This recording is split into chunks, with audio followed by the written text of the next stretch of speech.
Hello everyone, welcome again to learn with Dhiman. तो हमने last video जो है वो साइकोलॉजी का इंट्रोडक्शन ये समझा था। वहाँ हमने देख लिया था कि मनोविज्ञान जो है वो क्या है। पहले उसे आत्मा का विज्ञान कहा गया, मन या मस्तिष्क का विज्ञान कहा गया, चेतना का विज्ञान कहा गया और वह अब व्यवहार का विज्ञान माना जाता है। तो यहाँ तक हमने बात कर ली थी। कुछ साइकोलॉजिस्ट थे जो कि इन बातों का समर्थन करते थे, तो ये भी आपने देखा, उन्हें आपको याद रखना जरूरी है। तो आज हम स्टार्ट करेंगे जो रीट लेवल 1, लेवल 2 या फिर जहाँ भी आपके टीचिंग एग्जाम में साइकोलॉजी पूछी जाती है वहाँ ये बहुत ज़्यादा इम्पोर्टेंट है। आपकी यूनिट का फर्स्ट टॉपिक है बाल विकास। चलिए हम समझते हैं बाल विकास के बारे में। बाल विकास को समझने से पहले हमें ये देखना है कि बाल विकास से पहले हम अध्ययन करते थे बाल मनोविज्ञान का। बाल विकास को पहले बाल मनोविज्ञान ही कहा जाता था। तो बाल मनोविज्ञान से ये बाल विकास में क्यों बदला, चलिए देखते हैं। बाल मनोविज्ञान का अर्थ है जन्म से 12 वर्ष तक के बच्चों की स्टडी करना। जन्म से लेकर 12 वर्ष यानी कि जन्म से बाल्यावस्था तक के बच्चों की स्टडी करना। लेकिन 12 वर्ष तक के बच्चे के सभी व्यवहार, शारीरिक हो चाहे सामाजिक हो, बौद्धिक हो, नैतिक हो, संवेगात्मक हो, इनकी स्टडी संभव नहीं होती है। आप भी जानते हो बच्चा इतना परिपक्व नहीं हो पाता है 12 वर्ष तक का, क्योंकि वो शारीरिक तौर पर केवल दिखाई अगर दे रहा है तो वो सामाजिक तौर पर इतना उसका विकास नहीं हुआ है, बौद्धिक स्तर पर भी नहीं हुआ है और ना ही नैतिक स्तर पर नहीं हुआ है। तो हम केवल बाल मनोविज्ञान में जन्म से 12 वर्ष तक की स्टडी ही कर रहे थे, लेकिन अब हमें स्टडी जो है वो किसकी करनी है, बाल विकास की। बाल विकास का क्या अर्थ होता है, जब हम जन्म से 18 वर्ष तक के बच्चों की स्टडी करते हैं, जन्म से लेकर शैशवावस्था, बाल्यावस्था और किशोरावस्था, यहाँ तक की जो स्टडी करते हैं, यहाँ तक का जो अध्ययन करते हैं वही बाल विकास है। बाल विकास गर्भावस्था से लेकर किशोरावस्था तक होने वाली परिमाणात्मक यानी शारीरिक, गुणात्मक यानी मानसिक परिवर्तन है।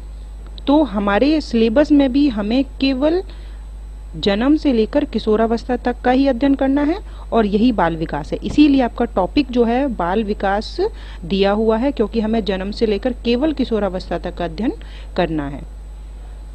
कहीं कहीं पर आपको बाल विकास का अर्थ इस तरीके से दिया होगा कि जब हम जन्म से लेकर 18 वर्ष तक के बच्चों की स्टडी करते हैं, यानी गर्भावस्था से लेकर परिपक्व अवस्था तक करते हैं, तो उसे ही बाल विकास कहा जाता है। बाल मनोविज्ञान के जनक, बाल विकास से पहले बाल मनोविज्ञान चलता था, तो बाल मनोविज्ञान के जनक जो है वो जीन प्याजे हैं, जिनकी बुक जो है वह है बाल चिंतन। अब जीन प्याजे को हम कॉग्निटिव लिंग्विस्टिक रेडिकल कंस्ट्रक्टिविस्ट कहते हैं, क्योंकि इन्होंने संज्ञान के ऊपर वर्क किया था, भाषा के ऊपर वर्क किया था, ठीक है, और रचनावाद के ऊपर भी इन्होंने वर्क किया था। तो ये तो जीन प्याजे से जो थ्योरी है वो हम आगे जाकर पढ़ेंगे। यहाँ सिर्फ आपको ये याद रखना है कि बाल मनोविज्ञान के जनक जो है वो जीन प्याजे कहे जाते हैं। फिर हमने बाल विकास के बारे में बात की, क्योंकि अब हम बाल विकास के बारे में ही बात कर रहे हैं। हमारे में टॉपिक बाल विकास का ही है, जन्म से किशोरावस्था तक। बाल विकास के जनक या पिता स्टैनले हॉल कहे जाते हैं। कौन कहे जाते हैं? Stanley hall. ये क्वेश्चन जो है वो एग्जाम में पूछा जाने वाला है। बाल विकास के जनक या पिता स्टैनले हॉल कहे जाते हैं। बिल्कुल कंफ्यूजन ना हो आपके माइंड में कि बाल विकास पढ़ना है हमें या बाल मनोविज्ञान पढ़ना है। हमें बिल्कुल बाल विकास ही पढ़ना है। हमें किशोरावस्था तक का अध्ययन करना है, ना कि बाल्यावस्था तक का, ठीक है। चलिए, बाल विकास का सर्वप्रथम मनोवैज्ञानिक विवरण पेस्टोलॉजी ने 1774 में दिया था। ये 1 लाइनर क्वेश्चन है आपका एग्जाम में पूछा जाने वाला। बाल विकास का जनक जो है वो स्टैनले हॉल। बाल विकास का सर्वप्रथम मनोवैज्ञानिक विवरण जो है वो पेस्टोलॉजी ने दिया था 1774 ईस्वी में, ठीक है। अब आप समझ गए होंगे बाल विकास का अर्थ क्या होता है। चलिए, 2 डेफिनेशन है, क्रो एंड क्रो की और हरलोक की। क्रो एंड क्रो का कहना है कि बाल मनोविज्ञान वह वैज्ञानिक अध्ययन है जो व्यक्ति के विकास का अध्ययन गर्भकाल के प्रारंभ से किशोरावस्था तक की प्रारंभिक अवस्था तक चलता है। तो बात तो वही है जो हमने साधारण अर्थ में समझी थी। ट्रिक है, बच्चा गर्भ काल से किशोरावस्था तक काएं काएं करता है। ठीक है, जीवन भर काएं काएं करता है। यहाँ पर है गर्भ काल से किशोरावस्था तक। तो आप जैसे ही एग्जाम में देखेंगे गर्भ काल से किशोरावस्था तक, तो क्रो एंड क्रो अगर ऑप्शन में होगा तो आप वहां पर कोरिलेट करके अपने सही आंसर को चुन सकते हैं। डेफिनेशन बहुत पूछी जाती है आपके एग्जाम में। हरलॉक का कहना है कि बाल विकास में बालक के रूप, व्यवहार, रुचि, लक्ष्यों में होने वाले विशिष्ट परिवर्तन की खोज पर बल दिया जाता है, जो उसके एक विकासात्मक अवस्था से दूसरी विकासात्मक अवस्था में पदार्पण करते समय होते हैं। इसका कारण व्यक्तिगत और सार्वभौमिक परिवर्तन है। देखिए, बात तो वही है, लेकिन इन्होंने अपने जो शब्द हैं वो अलग प्रयोग किए हैं। हरलॉक का कहना भी यही है कि बालक का जो रूप है, व्यवहार है, यानी उसका जो शारीरिक, संवेगात्मक, जो भी व्यवहारिक परिवर्तन जो हो रहा है, उसका जो उसका एक विकासात्मक अवस्था, मान लीजिए गर्भावस्था से बाल्यावस्था या बाल्यावस्था से किशोरावस्था, तो एक विकासात्मक अवस्था से दूसरे विकासात्मक अवस्था में जब पदार्पण करते समय होता है, बालक का एक विकास से दूसरे विकास अवस्था में जो भी चेंजमेंट आ रहे हैं, तो वही है बाल विकास। चलिए नेक्स्ट है मानव विकास की अवस्थाएं। देखिए, बाल विकास को तो हम केवल किशोरावस्था तक ही पढ़ रहे थे, लेकिन हमें ये पता होना चाहिए कि मानव विकास की कितनी अवस्थाएं होती हैं। सामान्य तौर पर मानव विकास की 7 अवस्थाएं होती हैं। फर्स्ट है गर्भावस्था, जो गर्भ से जन्म तक चलती है। इसमें उसे 3 स्टेज से होकर गुजरना पड़ता है। नेक्स्ट है शैशव अवस्था, जन्म से 5 वर्ष तक। यहाँ भी इसे 2 पार्ट में बांटा गया है। एक तो अर्ली चाइल्डहुड, पूर्व बाल्यावस्था, जो कि 2 से 6 वर्ष तक की मानी जाती है।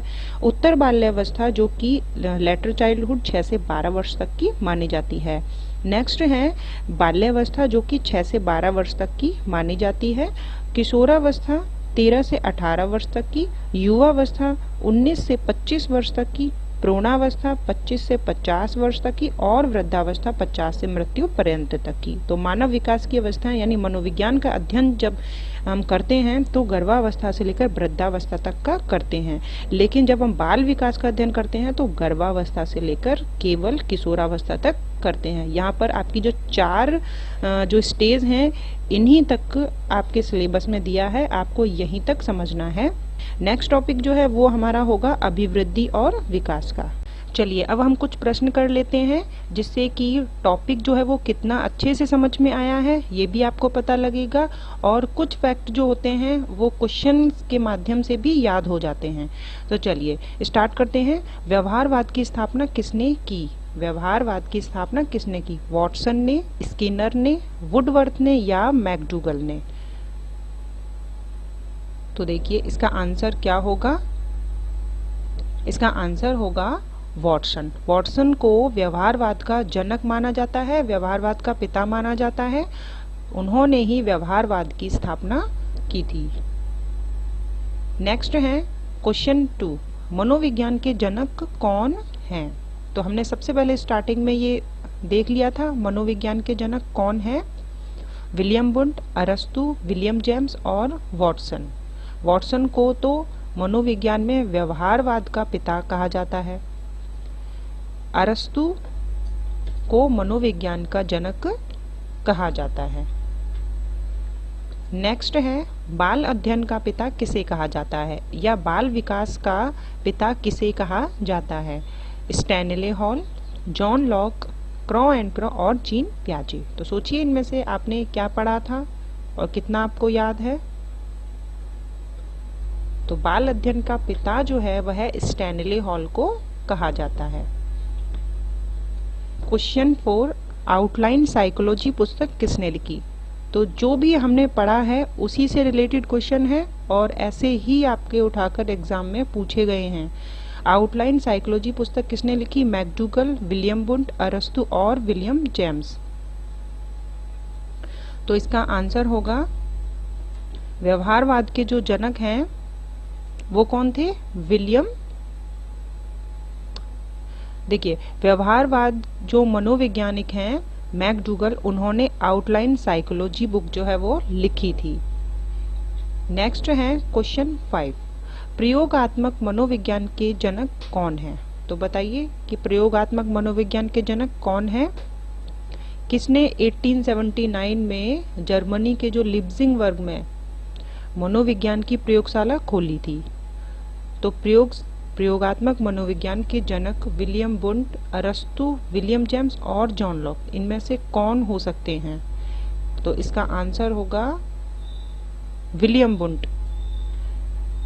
नेक्स्ट, बाल विकास का वैज्ञानिक विवरण किसने प्रस्तुत किया? बाल विकास का वैज्ञानिक विवरण किसने प्रस्तुत किया? विलियम वुंट, अरस्तु, विलियम जेम्स और पेस्टोलॉजी। इसी तरीके से आपके एग्जाम में आएंगे तो आप ऐसे इनको देखकर कंफ्यूज हो जाएंगे, क्योंकि सभी एक दूसरे से मिलते जुलते हैं, लेकिन आप क्या करना है, लिख लिख कर देखना है जिससे कि आपको ये याद हो जाए। बाल विकास का वैज्ञानिक विवरण प्रस्तुत किया था पेस्टोलॉजी ने। किसने किया था? पेस्टोलॉजी ने। नेक्स्ट है क्वेश्चन, बाल मनोविज्ञान के जनक माने जाते हैं। तो बाल विकास से पहले हमने बाल मनोविज्ञान के बारे में पढ़ा था। तो बाल मनोविज्ञान के जनक कौन थे? Stanley Hall, Crow and Crow, Jean पियाजे या विलियम वुंट। देखिए, बाल विकास के जनक हमने देखा था स्टैनिले हॉल माने जाते हैं, और बाल मनोविज्ञान के जनक जो हैं वो जीन पियाजे को माना गया। नेक्स्ट है, अब ये क्वेश्चन जो है ये आपको नोट करना है अपने नोट्स में, क्योंकि ये मैंने आपको नहीं बताया था। सबसे पहले बाल सुधार गृह कहाँ बना? न्यूयॉर्क में, रूस में, फ्रांस में या जर्मनी में? तो सबसे पहले बाल सुधार गृह बना था न्यूयॉर्क में, अमेरिका में। ठीक है, याद रखना है इसको। नेक्स्ट क्वेश्चन देखेंगे, शिक्षा मनोविज्ञान के जनक हैं। शिक्षा मनोविज्ञान के जनक कौन है एजुकेशन साइकोलॉजी के? वुडवर्थ, जीन पियाजे, थॉर्नडाइक या अरस्तु? तो मनोविज्ञान के जनक हमने देखा था अरस्तु हैं। जीन पियाजे जो हैं वो बाल मनोविज्ञान के जनक हैं, और थॉर्नडाइक जो हैं वो शिक्षा मनोविज्ञान के जनक हैं। नेक्स्ट है, बाल विकास में अध्ययन किया जाता है। हम किनका अध्ययन करते हैं बाल विकास के अंदर? यहाँ बाल मनोविज्ञान ना पूछकर क्या पूछा है? बाल विकास। जन्म से बाल्यावस्था, जन्म से किशोरावस्था, जन्म से प्रौढ़ावस्था और उपरोक्त सभी। तो ये चीज तो हमने अच्छे से समझी थी कि बाल विकास जो है वह जन्म से 18 वर्ष यानी जन्म से किशोरावस्था तक का अध्ययन इसमें किया जाता है। नेक्स्ट है, सबसे पहला बाल सुधार गृह जो न्यूयॉर्क में बना था वो किस सन में बना था? 1828, 1984, 1887 या 1987? तो इसका सही आंसर होगा 1887 में सबसे पहला बाल सुधार गृह बना था न्यूयॉर्क में। तो इस तरीके से हमने टॉपिक को समझा, उससे रिलेटेड सभी प्रश्न किए जो आपके एग्जाम में पूछे गए हैं पहले भी और आगे भी पूछे जाएंगे। तो आपने इन 11 में से कितने सही किए हैं ये आपको बताना है। आपको टॉपिक कितना अच्छे से समझ में आया आपको ये भी बताना है। तो मिलते हैं नेक्स्ट वीडियो में नेक्स्ट टॉपिक के साथ। Thank you.